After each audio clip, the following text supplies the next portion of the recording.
welcome you.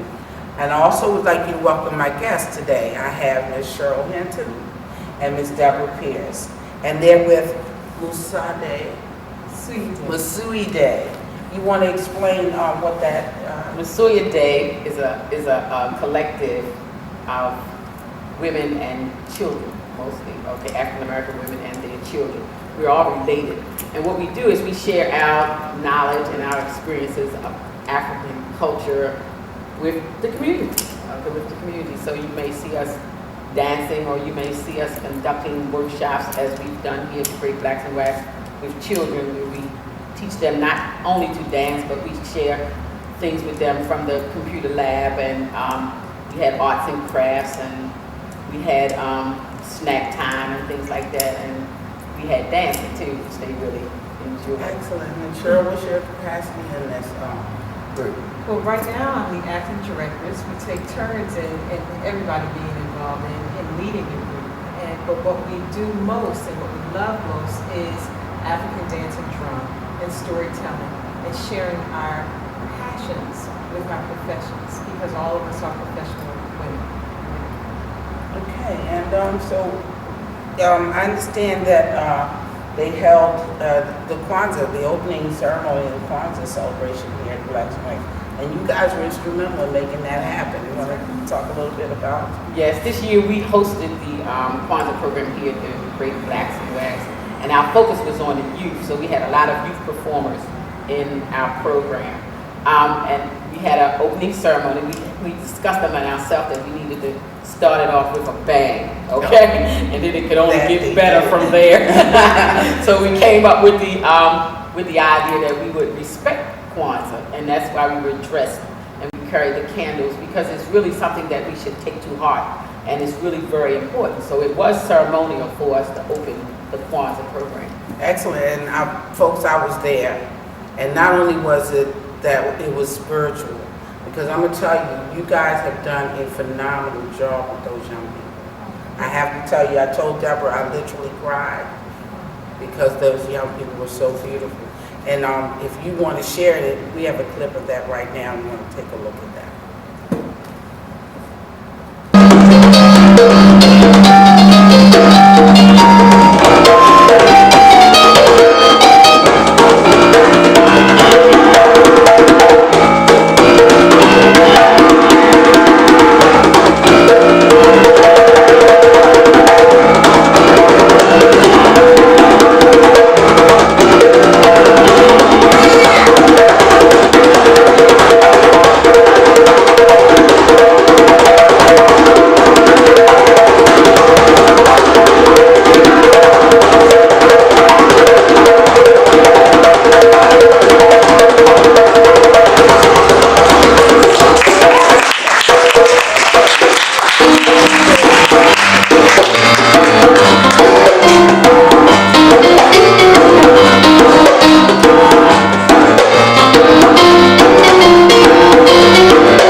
be there. That's the only thing I can explain to you. What is your next project you have coming up now that Kwanzaa is over? What are you guys up to? In addition, and one of the things that makes us a collective is that within the group we do different things. So several of us are members of the National Association of Black Storytellers, the Griot Circle of Maryland. And this coming Thursday, we will be at the BMA performing there. Oh, okay. So that, yeah, I did see that. And as a matter of fact, my significant other said that we were going. So yeah, 'cause he found it, and I wasn't aware because it was being advertised. So excellent with that. And I understand you all have another project coming up. Well, we do have a project coming up at Friends School, which Deborah's children attend Friends School in Baltimore, and we will be doing something with their middle school, and that comes at the latter part of January. And hopefully the following month, in February, we'll probably be doing some things during Black History Month. In fact, we just got a call today that the Mass Transit Administration has invited our drummers to participate with their Black History program. I haven't even shared that with the collective yet. So I didn't even know that collective as well, because there's just so many things that are coming at us in different areas, because we do so many things professionally. For example, I'm a counselor at Baltimore City Community College. We have professors who also work with us. One with Baltimore City Community College and Coppin State University, as well as Morgan State University. We also have a psychologist on staff. We also have nurses who are there as well, and we have a director of a family support center out in Cherry Hill, and Deborah, who is an accountant. I mean, we just have a wide, vast of professions within our collective. But more than just that, you know, we really embrace and encourage our children to be as active as possible, because we believe truly that it takes a whole village to raise a child. Exactly. And more than that, it keeps a whole village to keep a parent sane, and we do keep each other sane. But we enjoy our children, and we enjoy each other's children, because her children are my children are her children, and you know, the list goes on and on, because we do need to embrace our children to let them know that there's a whole lot of venues that they can participate in, not just with their skills and abilities, their natural skills and abilities, but just with their academics as well. So our children have had the opportunity to really travel, I would say, throughout the United States and beyond. You know, so it's been a wonderful experience just being with them. We're just going along for the ride. Okay, I know that's right.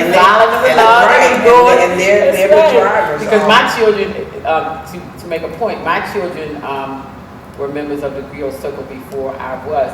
And I started going to the meeting just to understand what it was that they were doing, because at that time they were on the radio with Mama Mary Carter Smith and doing things like that. So I started going to the meeting, and I became a Griot after my children, you know. So parents ought to be involved in what their children are doing, you know, first of all, to see what it is. And I say, well, I keep going to the meeting, I might as well enjoy myself. So that's how I became a Griot. So they always tell me, I've been a Griot longer than you. And I say, well, okay. But you know, I like the concept of my child is yours and your child. That's Because right. back when I was young, and I'm sure when we were younger, that the community was our village. That's And if you right. did something, That's right. Miss B down the street would That's take right. care of that and then tell mama. And you didn't want to tell because she take care Right, of it. she would beat you, then mama That's would right. beat you. After she Yeah, comes so, to mama. yeah. And folks, again, we're gonna cut to it in a moment, but I want you to see how disciplined these young people are, not just the discipline in the dance, but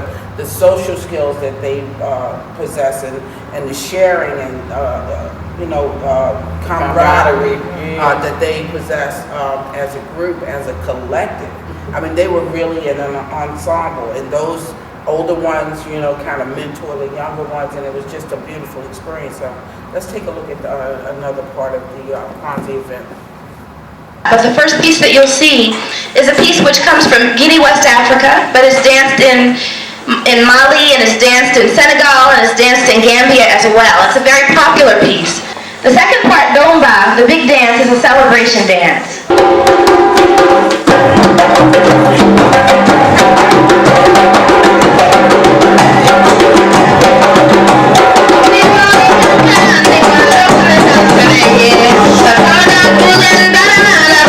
Angelique,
gotta tell you. I mean, folks, next year, make it your business to attend a Kwanzaa celebration, and because they explained everything to you and how it happens. I understand you guys are thinking in terms of going on the airways with your collective. Yes. And we're so excited. Yeah, we really are. Well, tell the audience a little bit about it so we can look forward to what you propose to bring. What we intend to do is highlight some of the African American cultural persons, groups, and things in Baltimore. Because Baltimore is rich with culture, and a lot of people just don't know, and they don't know where to go to do. People say all the time, "Do you have a dance class? Do you have a dance class?" But there are many dance classes that people just don't know about and don't go to. So we intend to show them And inform them as to and where inform, they... that's right, and introduce them to things that they may not know, and or let them see things that they've seen before and just didn't know how to connect with them, because it's just a wide variety of talent. And introduce them to things that they should know. They Yeah. should know where everybody is. Yeah. And we should know why everything is happening and when it's happening. We've started years ago. In fact, my son's musical career, I would say, started at Sankofa Dance Theater, Sankofa Center for Cultural Enrichment. And again, as Deborah spoke earlier, she followed her children. And I followed my children there, my son and my daughter. And as a direct result of their involvement with Sankofa Dance Theater and with dancing and drumming, more than that, which was so beautiful about that experience, is that they developed friendships and relationships with people who have now spanned it over their entire lifetime. I mean, these are the epitome of what friendship should really be all about.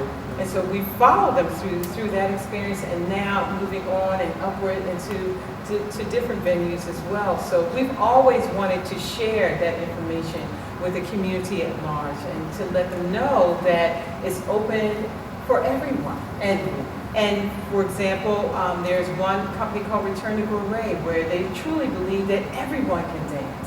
And so we want everybody to be able to experience this, along with where those other groups and people have spiraled into other experiences. What I thoroughly enjoyed was the fact that they were so disciplined and so in order. I mean, it was really tight, you know what I mean? And those guys, the drummers, especially the little one, it was like he was born with that drum in his hand. And You he know what I'm was. saying? His mother is currently an African dancer in Georgia, Atlanta, Georgia, with a group called GY Mata. But she lived here for many years, especially when he was first born. And she danced while carrying him. So yeah, he was born Came with out the with drum. that spirit inside of him. Exactly. And most of them had. I mean, because that's what we do. That's what we love to do. Wonderful. Well, I want folks to share with us. We have a clip of our young man playing drums. Let's take a look at this.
money about? What does that mean? Well, in the African tradition and in our African American tradition, if there's something that you really like, you'll put your money where your mouth is. And so that's what people were showing them, is that they really enjoyed what they saw. And so they gave them money So the to people, encourage them to do more. exactly. But I'm saying, do you tell people this in advance, or is just a feeling that they have that they should do this? How do they know that to do that? They know it basically from past experiences. We certainly don't announce that anybody give any money, but what happens is when somebody starts it off, people tend to follow. And it's probably been helpful to promote you, because you guys are world travelers, from what I understand. So I guess it would be good and helpful to fund some of these trips that you all take. Yeah, mostly when they put the money down for the drummers, we distribute it to the drummers. Oh. Because they are the ones who work for it. Oh, And it's wonderful. them that they are showing their appreciation for. Oh. So that money goes to them. Oh, excellent. So they just take it and Divide it up. So that's not just for the males, though. I mean, It's for, if the money comes just to the male, every drummer over there got a part of what was put And down there for were the some drummers. female So, drummers. yeah, that's right. Yes, Got a part yes. of what was put down. That's so right. so for example, now we're gonna get away from the kids for a second, and we're gonna talk about this money thing. If you were performing, for example, and you had like a little basket or something, I mean, I probably would have a I little know what I'm basket. saying. They could do you You got a say. big pass. But you can do that. You can do that for any artist, even if it's a singer, if it's a dancer, it's a musician. If you like what you see and you want to encourage them to go further in their musical experience, then why not? Why And not? I've noticed it on television with some of the ministers when they are Yes. preaching.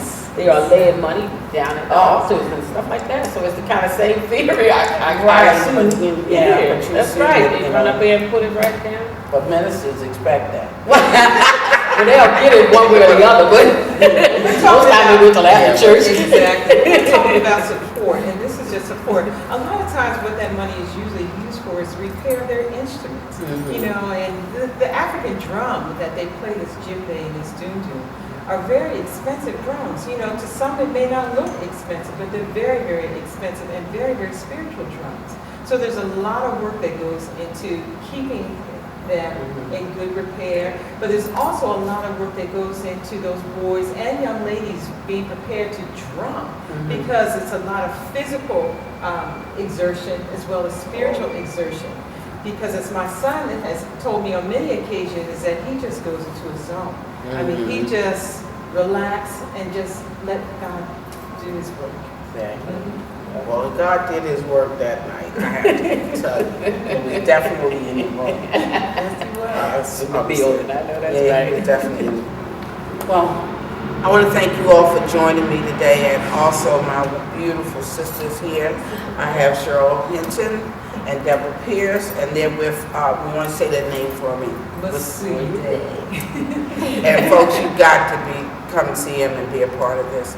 And also, if you're in the neighborhood, or if not, come on down to the Great Blacks in Wax Museum, visit our gift shop. And if you'd like to participate in our audience, you're more than welcome. We shoot the first Monday of every month.